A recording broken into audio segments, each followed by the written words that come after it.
साजी India team computer institute में आपका स्वागत है। विंडोज़ 10 में एक नया और इम्पोर्टेंट फीचर जो ऐड हुआ है उसका नाम है माइक्रोसॉफ्ट एज।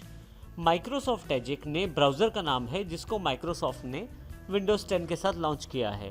हालांकि इंटरनेट एक्सप्लोरर 11 पहले से शामिल है विंडोज़ 10 में, परंतु नया ब्राउज़र बहुत ही फास्ट है और इसमें अलग सा एक्सपीरियंस है ब्राउजिंग का। इस ब्राउज़र को न केवल आप विंडोज़ 10 डेस्कटॉप पीसी पे बल्कि लैपटॉप, टैबलेट, मोबाइल इत्यादि माइक्रोसॉफ्ट डिवाइसेस पे कहीं भी प्रयोग कर सकते हैं। और इसमें सबसे अच्छी बात है कि कोर्टाना पहले से इंटीग्रेटेड है इसमें, जिसकी सभी सुविधाएं आपके पास एज ब्राउज़र को प्रयोग करते भी अवेलेबल रहती हैं। जब आप विंडोज़ 10 का इंस्टॉलेशन करते हैं तो माइक्रोसॉफ्ट एज उसके साथ बिल्कुल फ्री अवेलेबल रहता है और वो पहले से ही आपके सिस्टम में इंस्टॉल हो जाता है।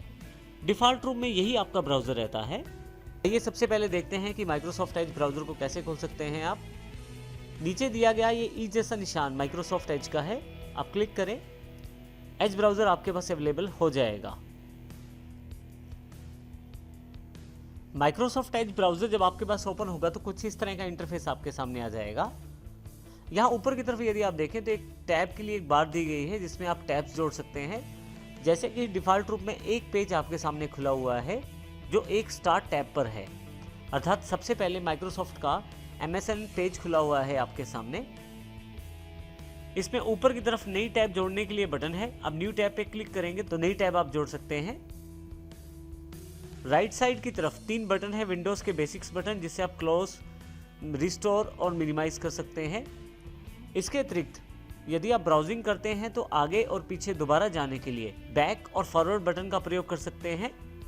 किसी पेज को रिफ्रेश करने के लिए रीलोड या रिफ्रेश बटन का प्रयोग कर सकते हैं। यदि आप कीबोर्ड पे बने हुए F5 बटन को दबाएं तो भी ये पेज रिफ्रेश हो जाएगा। इसी के साथ यहाँ राइट हैंड साइड नीचे की तरफ आपके पास कुछ मेन्यूज के बटन्स हैं, जैसे कि आपके पास हब का बटन है यहाँ इस तरफ, जिसमें आपके पास काफ़ी सारी सेटिंग्स खुल जाएंगी। नोट्स के लिए एडिटिंग का बटन है, शेयर करने के लिए ऑप्शन है आपके पास, और एक मेन्यू के रूप में मोर एक्शंस का बटन है, जिस पे यदि आप क्लिक करें तो अलग अलग तरह के ऑप्शंस आपके पास अवेलेबल हो जाएंगे।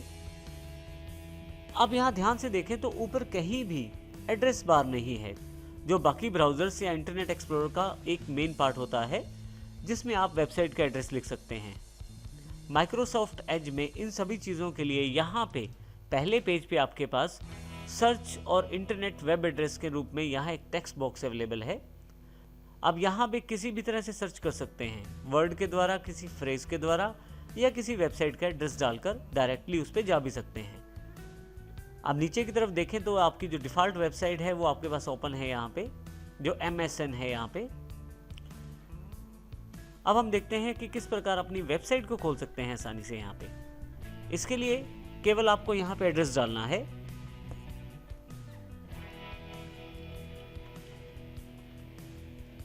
जैसे ही एड्रेस डालते हैं आपके पास देखें नीचे सर्च ऑप्शंस अवेलेबल हो जाएंगे।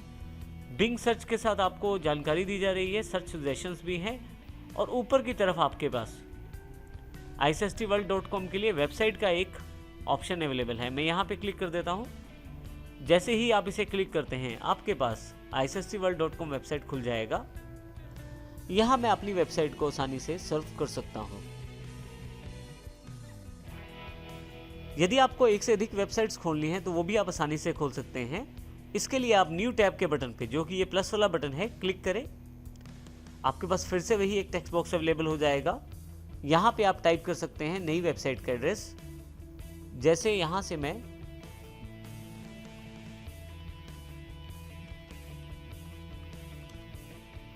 गोल्डन टेम्पल एंटर कर देता हूँ।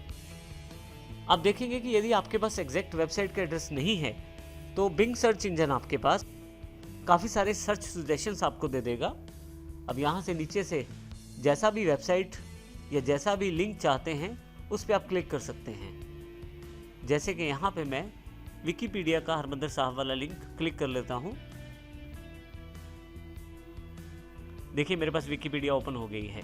इस तरह से आप आसानी से एक नई टैब के रूप में एक नया पेज खोल सकते हैं, और इसके लिए केवल आपको प्लस पे क्लिक करना है। इसके अतिरिक्त यदि आप चाहें तो इस पेज को आप पिछले पेज से अलग भी कर सकते हैं। इसके लिए आप टाइटल वाली साइड पे क्लिक करके रखें और खींचते हुए बाहर ले आएं।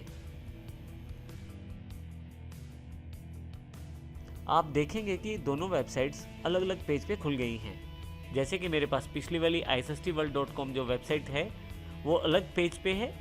माइक्रोसॉफ्ट एज का एक सबसे बड़ा फीचर है कि जब आप किसी टेक्स्ट को ढूंढना चाहते हैं तो आप उसको कोटाना की हेल्प के साथ भी ढूंढ सकते हैं। जैसे कि मान लीजिए मैं इस टेक्स्ट को सिलेक्ट करके ढूंढना चाहता हूँ, राइट क्लिक आस्क कोटाना कर दूंगा यहाँ पे मैं।